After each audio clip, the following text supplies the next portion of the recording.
Sir, നമ്മുടെ കേരളത്തിന്റെ ഭൂരേഖ ഇനി മാറ്റി വരച്ച ഭൂപടം മാറ്റി വരച്ചാൽ എങ്ങനെ ഇരിക്കും? നല്ല ചോദ്യമാണ്. മാറ്റി വരയ്ക്കേണ്ട സമയമായി കേരളത്തിന്റെ. പശ്ചിമോട്ട മലനിരകൾ ഉണ്ടായിരുന്നു, ഒരു വശത്ത് കടലുണ്ടായിരുന്നു, അത് കഴിഞ്ഞാൽ നല്ല മലകളുണ്ടായിരുന്നു, വയലുകളുണ്ടായിരുന്നു, എല്ലാം ഉണ്ടായിരുന്നൊരു കേരളമായിരുന്നു. പാവയ്ക്ക പോലത്തെ ഒരു ചെറിയ സ്ഥലമായിരുന്നു. ലോകത്തിലെ ഏറ്റവും നല്ല ഭൂമിശാസ്ത്ര പ്രദേശമായിരുന്നു. പക്ഷേ 8 ലക്ഷം ഹെക്ടർ ഉണ്ടായിരുന്ന വയൽ 1 ലക്ഷം ഹെക്ടറിലേക്ക് താഴ്ന്നു. അപ്പൊ തന്നെ വരയ്ക്കണമല്ലോ, മാറ്റി വരയ്ക്കണമല്ലോ. മലകളായ മലകളെല്ലാം നമ്മൾ ഇടിച്ചു നിരത്തി. വയലുകളെല്ലാം വ്യാപകമായി നമ്മൾ നശിപ്പിച്ചു. അതിന്റെ ഭാഗമൊക്കെയാണ് ഈ കാലാവസ്ഥ മാറ്റത്തിന്റെ സൂക്ഷ്മ കാലാവസ്ഥ മാറ്റമൊക്കെ വരുന്നതിന്റെ ഭാഗമാണ്. പിന്നെ ഇപ്പൊ തീരദേശ വലിയ പ്രതിസന്ധിയിലേക്ക് പോകുന്നു. കൊച്ചി ഇനി എത്ര കാലം കാണും നമുക്കറിയില്ല. കൊച്ചിയുടെ ജലനിരപ്പും കടൽ നിരപ്പും ഒക്കെ വലിയ വ്യത്യാസമായിട്ട് വരുന്നതാണ്. കുട്ടനാടിന് പ്രശ്നം വന്നുകൊണ്ടിരിക്കുന്നു. നമ്മുടെ ഇടുക്കിയിൽ പിന്നെ ഇതുകൊണ്ട് പ്രളയം ഉണ്ടായപ്പോൾ പുതിയ തീരം വരുന്നത് പോലെ കാണുന്നു.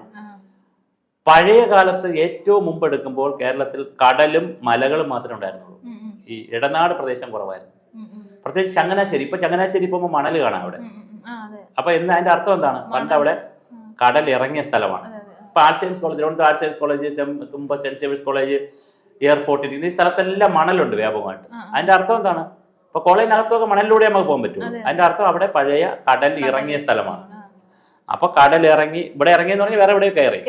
അങ്ങനെയാണല്ലോ കടലിന്റെ തത്വശാസ്ത്രം. അപ്പൊ കടലിന്റെ ബാലൻസ് അങ്ങനെയാണ്. അപ്പൊ കടൽ ഇറങ്ങിയും ഈ പറഞ്ഞ മലകളെ നശിപ്പിച്ചും പുഴകളെ നശിപ്പിച്ചും ഭൂമിശാസ്ത്രത്തെ മൊത്തം നമ്മൾ മാറ്റുന്നു. ഇനി അത് മാത്രമല്ല, പണ്ടായിരുന്നേ പറയുമായിരുന്നു വന്യജീവികൾ താമസിക്കുന്ന കാട്ടില്, നമ്മള് നാട്ടില്. ഇപ്പൊ വന്യജീവികൾ എവിടെ താമസിക്കുന്നത്? എല്ലാ നാട്ടിലാണ്. എല്ലാവരും വരിക. കാടെന്ന് പറയുന്ന സംവിധാനം പോയി, എല്ലാവരും വരികയാണ്. ആനകൾ 350 കഴിഞ്ഞ 2-3 വർഷമായിട്ട് ആന കൊന്നത്. വനഭൂമി എന്നൊരു സ്ഥലം കുറവാണ്. ഇല്ല, അത് പോയില്ല. ആ കാഴ്ചപ്പാട് പോയില്ല. ചെറിയ കാടുകളും ചെറിയ ഒരു ആവാസ വ്യവസ്ഥയായിട്ട് മാറി.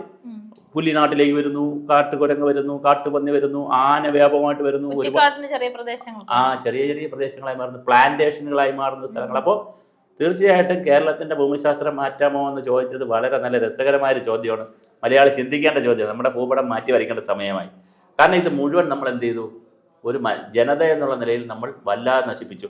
കാട് കയറാൻ തീരുമാനിച്ചു കുറച്ച് പേര്. നല്ല കാര്യം. രാജാവിന്റെ കാലത്ത് കാട് കയറിയിട്ടുണ്ട്, രാജ്ഞിയുടെ കാലത്ത് കാട് കയറിയിട്ടുണ്ട്. രാജ്യത്ത് പട്ടിണിയായിരുന്നു, നാട്ടിൽ പട്ടിണിയായിരുന്നു. അപ്പോൾ എന്തെങ്കിലും കഴിക്കാൻ വേണ്ടിയിട്ട് പോയി കൃഷി ചെയ്യാൻ വേണ്ടി ചെയ്യുന്നു. ഏലം, ചങ്ങനാശ്ശേരി ഇടുക്കിയിലെ കാടമ ഹില്ലിൽ പിന്നെ ഏലം കൃഷി ചെയ്തിട്ട് അത് ചങ്ങനാശ്ശേരി കൊണ്ടുവന്ന് കാളവണ്ടിയിൽ ചങ്ങനാശ്ശേരി കൊണ്ടുവന്ന് ചങ്ങനാശ്ശേരിയിൽ നിന്ന് ബോട്ടിൽ കയറ്റി വിദേശ രാജ്യങ്ങളിൽ കൊണ്ടുപോകുന്ന അത്ര മനോഹരമായ ഇതുണ്ടായിരുന്നു. അന്ന് കാടമ ഹില്ലിന് വേണ്ടിയിട്ട് രാജാവ് തന്നെയാണ് എന്ത് ചെയ്തത്?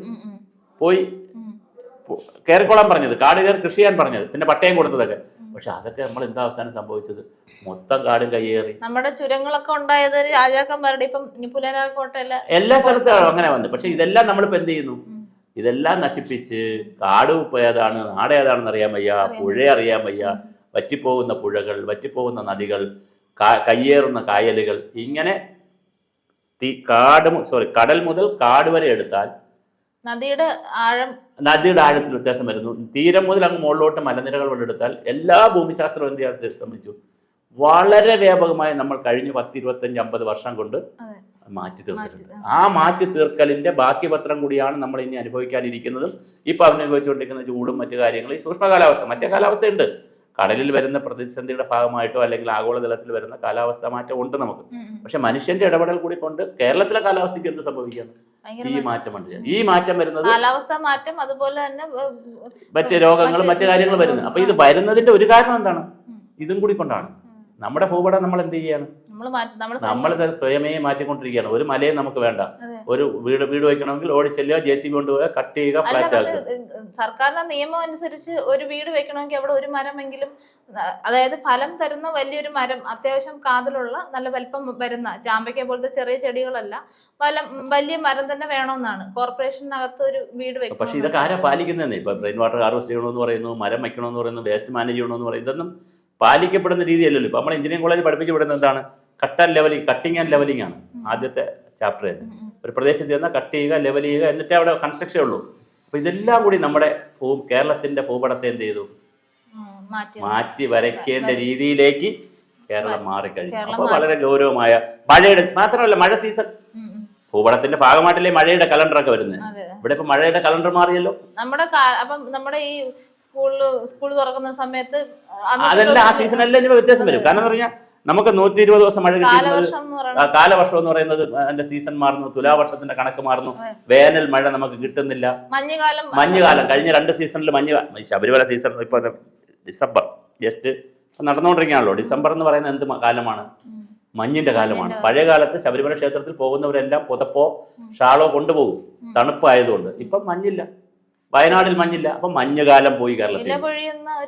ഇലപൊഴി അതാ പറഞ്ഞു, ഇലപൊഴിയുന്ന കാലം പോകുന്നു, മഞ്ഞുകാലം പോകുന്നു, ചൂട് കാലത്തിന്റെ സ്വഭാവം മാറുന്നു, മഴയുടെ സ്വഭാവം മാറുന്നു, മലകളുടെ സ്വഭാവം മാറുന്നു. ഇങ്ങനെ അങ്ങനെ ഒരു സംശയം ചോദിച്ചോട്ടെ, അങ്ങനെയാണെങ്കിൽ നമ്മുടെ തീരപ്രദേശങ്ങളെല്ലാം ഇനി വേറൊരു രീതിയിലേക്ക് മാറി അത് അല്ല ലാൻഡ്സ്കേപ്പിൽ മാറ്റം വരും. ഉദാഹരണം നമ്മളിപ്പോ പിന്നെ 1300-കളിൽ ഉണ്ടായ വർഷം ഞാൻ കറക്റ്റ് ഓർക്കുന്നില്ല, ഉണ്ടായ ഇവിടെ പിന്നെ കൊടുങ്ങല്ലൂരുണ്ടായ പ്രളയത്തിന്റെയും കൂടി ഭാഗമായിട്ടാണല്ലോ നമ്മൾ വൈപ്പിൻ ദ്വീപ് ഉണ്ടാവുന്നത്. അപ്പൊ അങ്ങനെ വരും. അതെ, മറ്റേ 2004-ലുണ്ടായ നമ്മുടെ സുനാമി കാരണമല്ലേ ഇന്ദിരാ പോയിന്റ് പോയത്. അവിടെ നിന്ന് പിന്നെ കറങ്ങി തിരിഞ്ഞ് കേരളത്തിന്റെ ഇങ്ങേയറ്റം വരുമ്പം ഇടുക്കി ആ ഭാഗത്തോട്ട് വയനാട് ഭാഗത്ത് അതാ ഞാൻ പറഞ്ഞു, നമ്മുടെ ഭൂമി ലാൻഡ്സ്കേപ്പ് മാറും, തീർച്ചയായിട്ടും മാറും. അതിനകത്ത് നമ്മളെ ഇടപെടലും ഉണ്ടെന്നാണ് ഞാൻ പറഞ്ഞത്. മനുഷ്യന്റെ ഇടപെടൽ കൂടി കൊണ്ട് ഇപ്പൊ തീരം കംപ്ലീറ്റ് എന്ത് ചെയ്യുന്നു? കടൽ നദിയുടെയൊക്കെ തീരം കംപ്ലീറ്റ് നമ്മൾ കൈയേറി. നമ്മൾ ഉദാഹരണം പറയാം, ഇപ്പൊ വയനാട് ഉരുൾപൊട്ടിയല്ലോ, ഒരു പുതിയ നദി തന്നെ ഉണ്ടായില്ലേ? പുതിയൊരു നദി തന്നെ ഉണ്ടായി, പെട്ടെന്ന് നദി തന്നെ ഉത്ഭവിക്കുകയാണ് ചെയ്യുന്നത്. അപ്പം ഒഴുകിയല്ലേ പറ്റുള്ളൂ. അപ്പൊ ലാൻഡ്സ്കേപ്പ് നമ്മൾ ഡിസ്റ്റർബ് ചെയ്യുന്ന അനുസരിച്ച് ലാൻഡ്സ്കേപ്പിന് എന്ത് സംഭവിച്ചുകൊണ്ടിരിക്കുന്നു? പുതിയ മാറ്റം വന്നുകൊണ്ടിരിക്കുന്നു. അപ്പൊ അതും വളരെ അപ്പം തീർച്ചയായും നല്ല ഒരു കൗതുകമുള്ള ചോദ്യമാണ്. കാരണം നമ്മുടെ ഒരു പരമ്പരാഗത ഭൂമിശാസ്ത്രം ഉണ്ടല്ലോ കേരളത്തിൽ. ഇനി വരുന്ന ഒരു തലമുറയ്ക്ക് ജീവിക്കാൻ വളരെ ബുദ്ധിമുട്ടായിരിക്കും. മാത്രമല്ല അവർ വേറൊരു ലൈഫ് സ്റ്റൈൽ തിരഞ്ഞെടുക്കേണ്ടി വരും. മാത്രമല്ല അവർ വേറെ ഒരു കുഴപ്പമുണ്ട്, അവർ മുഴുവൻ തലമുറ എന്തിലിരിക്കുകയാണ്? ടെക്നോളജിയിൽ പിടിച്ചിരിക്കുകയാണ്. അല്ല, പക്ഷെ അത് ഇനി ജനിക്കാൻ പോകുന്ന കുട്ടികളോ അല്ലെങ്കിൽ ഈ 2000-ന് ശേഷം ജനിച്ച കുട്ടികളുടെ തലയിൽ വെക്കേണ്ട കാര്യമുണ്ടോ? ഇപ്പൊ എല്ലാരും പറയുന്നത് പുതുതലമുറ, പക്ഷെ നമ്മുടെ എന്റെ അച്ഛന്റെ ഒരു കാലഘട്ടത്തിലുള്ള ആൾക്കാരായിരിക്കുമല്ലോ ഇതൊക്കെ, ആ ഒരു പ്രായത്തിലുള്ളവരല്ലേ ഇതൊക്കെ കണ്ടുപിടിച്ചത്. ഇപ്പൊ കുപ്പിവെള്ളം കൊണ്ടുവന്നത് 2000-ലെ കുട്ടികളല്ല. അതുപോലെ തന്നെ ഈ കുപ്പിവെള്ളത്തിന്റെ ആ ബോട്ടിലുകൾ ഇപ്പൊ കടലിന്റെ അടിയിൽ കിടക്കുന്നതിന് കാരണക്കാരൻ യൂത്തുകളല്ല. അവര് ചെയ്യേണ്ടതെന്ന് വെച്ചാൽ അവർക്ക് പ്രോപ്പർ ആയിട്ട് ഗൈഡൻസ് കൊടുക്കണം. അല്ല, അതിന്റെ പ്രശ്നം എന്തറിയാവോ? ഒന്നുകിൽ ഭാരതത്തിൽ ഒരു പരമ്പരാഗതമായി പ്രകൃതിയെ സംരക്ഷിക്കുന്ന ഒരു കാഴ്ചപ്പാട് ഉണ്ടായിരുന്നു ഭാരതത്തിൽ. ഒരു മരം മുറിക്കുമ്പോൾ 10 മരം, ഒരുപാട് പോസിറ്റീവ് കാര്യങ്ങൾ ഉണ്ടായിരുന്നു. വൃക്ഷപൂജ നടത്തിയിരുന്നു, ആയുർവേദം ഉണ്ടായിരുന്നു. ഒരു വൃക്ഷം മരിച്ചു. അല്ല, ആദ്യം അഗസ്കോംസ് പോസിറ്റിവിസം കണ്ടുപിടിച്ചത് സോഷ്യോളജി പറയുന്നുണ്ട്. പോസിറ്റിവിസം എന്ന് പറഞ്ഞാൽ മരങ്ങളെയും പ്രകൃതി ആരാധിക്കുക, അങ്ങനെയാണ് പോയിക്കൊണ്ടിരുന്നത്. പക്ഷെ അതൊന്നും നമുക്ക് കൊണ്ടുവരാൻ പറ്റിയില്ല, ഇങ്ങോട്ട് കൊണ്ടുവരാൻ പറ്റിയില്ല, പോയി. പിന്നെ നമ്മൾ എന്ത് ചെയ്യണം? നമ്മുടെ വിദ്യാഭ്യാസത്തിലൂടെ ഇത് കൊണ്ടുവരാൻ പറ്റിയില്ല. കുട്ടികളിൽ വിദ്യാഭ്യാസത്തിലൂടെ കൊണ്ടുവരാം. ഞാൻ തലമുറയല്ല പറയുന്നത്, ഏത് തലമുറയല്ല, വിദ്യാഭ്യാസത്തിലൂടെയും കൊണ്ടുവരാൻ പറ്റിയില്ല. മരം വയ്ക്കണം, അങ്ങനത്തെ കാര്യങ്ങളൊന്നും കൊണ്ടുവരാൻ പറ്റിയില്ല. നിയമം മൂലവും കൊണ്ടുവരാൻ പറ്റിയില്ല. ഭരണകൂടങ്ങൾക്കും വിഷനുമില്ല. സംസ്കാരം പോയി നഷ്ടപ്പെടുകയും ചെയ്തു. ഈ സംസ്കാരം എന്ന് പറയുന്നത്, നിങ്ങൾ ഒരു കാര്യം മനസ്സിലാവും, ഭാരതത്തിന്റെ സംസ്കാരത്തെ കുറിച്ച് ചർച്ച ചെയ്യുമ്പോൾ SC/ST ആളുകളും ബ്രാഹ്മണന്മാരും തമ്മിൽ അടിച്ചതല്ല ഇവിടുത്തെ സംസ്കാരം. അത് ഉണ്ടായിരുന്നു ഒരു കാലഘട്ടത്തിൽ, ഇരുണ്ട കാലഘട്ടത്തിൽ ഭാരതത്തിലുണ്ടായിരുന്നു. അത് ലോകത്ത് എല്ലായിടത്തും ഉണ്ടായിരുന്നു. കാളകളെ പോലെ മനുഷ്യരെ അടിമകളായി ഉപയോഗിച്ചിരുന്ന അമേരിക്ക ഉണ്ടെന്നേ എബ്രഹാം ലിങ്കൻ നിരോധിച്ചില്ലേ? അതെ.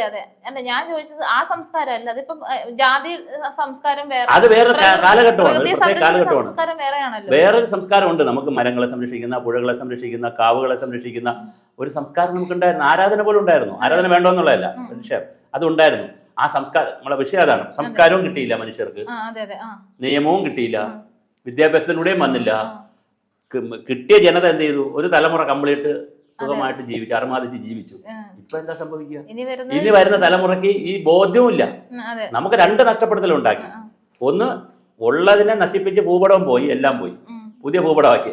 മാത്രമല്ല ഈ ബോധ്യവും കൊടുത്തില്ല. അല്ലെ, കേരളം മാറുമ്പോ ഓട്ടോമാറ്റിക്കായിട്ട് ഇന്ത്യയുടെയും ഭൂപടം മാറും. അല്ലെ, ഈ ഇതും കൊടുത്തില്ല ചങ്ങാതി. നമ്മള് സുഹൃത്തെ, ഇതും നമ്മൾ കൊടുത്തില്ല. ഏത്? ഈ കാഴ്ചപ്പാടും കൊടുത്തില്ല. തലമുറയ്ക്ക് ഈ കാഴ്ചപ്പാട് നമ്മൾ കൊടുത്തില്ല. ഇത് സംരക്ഷിക്കേണ്ട കാഴ്ചപ്പാടും കൊടുത്തില്ല. ഉള്ളതിനെ നമ്മൾ എന്ത് ചെയ്യുകയും ചെയ്തു? ഉപദ്രവിക്കുകയും ചെയ്തു. അപ്പൊ വലിയ പ്രതിസന്ധിയാണ് വരാനിരിക്കുന്നത്. പ്രത്യേകിച്ച് കാലാവസ്ഥയുടെ കാര്യത്തിൽ, വെള്ളത്തിന്റെ കാര്യത്തിൽ, പ്രകൃതിയുടെ കാര്യത്തിൽ, ഓരോ ഭൂപ്രദേശങ്ങൾ നിലനിൽക്കുന്ന കാര്യത്തിൽ വലിയ പ്രതിസന്ധിയാണ് നമ്മളെ കാത്തിരിക്കുന്നത്. അത് ആരും കുറ്റം ചെയ്തു എന്നുള്ളത് നമ്മൾ വിശകലനം ചെയ്യേണ്ട. പക്ഷെ കാത്തിരിക്കുന്നത് വലിയ പ്രതിസന്ധിയാണ്.